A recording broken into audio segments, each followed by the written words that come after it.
Hey, how's it going, guys? Assad here, and in this tutorial I'm gonna talking about the sum method in the typed array. So the as you know may have noticed that it will equal to the array dot sum method. So what we need to do is just pass a test inside that function, and it gonna check is it gonna have that or not. So first I'm gonna create a function,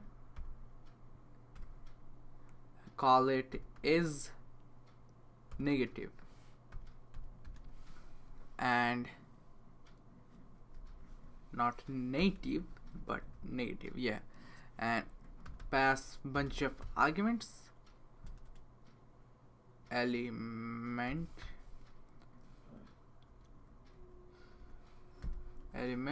comma index comma array. So when we're done with that, next thing what we're gonna do is return element,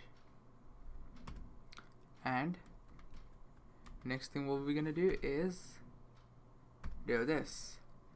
So it's gonna check is that element above 0. So that means it's gonna check one by one that is that negative or not. So we need a array for that. So I'm gonna create a constant of array int 8. It in this case these are typed array. So this is what we are talking about. So it's int 8 array, 8 bits array, and we're gonna pass the array. Oh, sorry, I forgot the new operator. Use the new operator to get access to the constructor. And now -10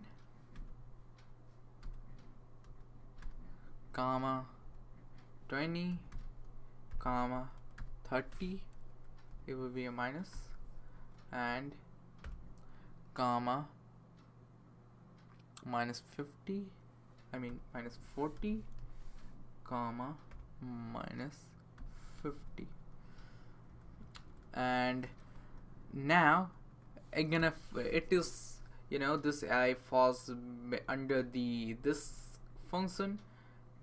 So now I'm gonna do an opposite of that so you can understand what I'm doing.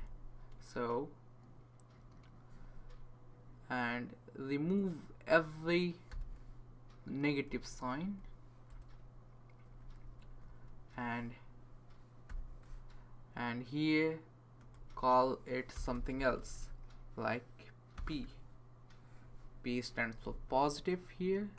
And now log it in a console, int 8 dot, and now we're gonna use the sum function and pass sum method and pass the the negative function is negative. It's gonna check all of that.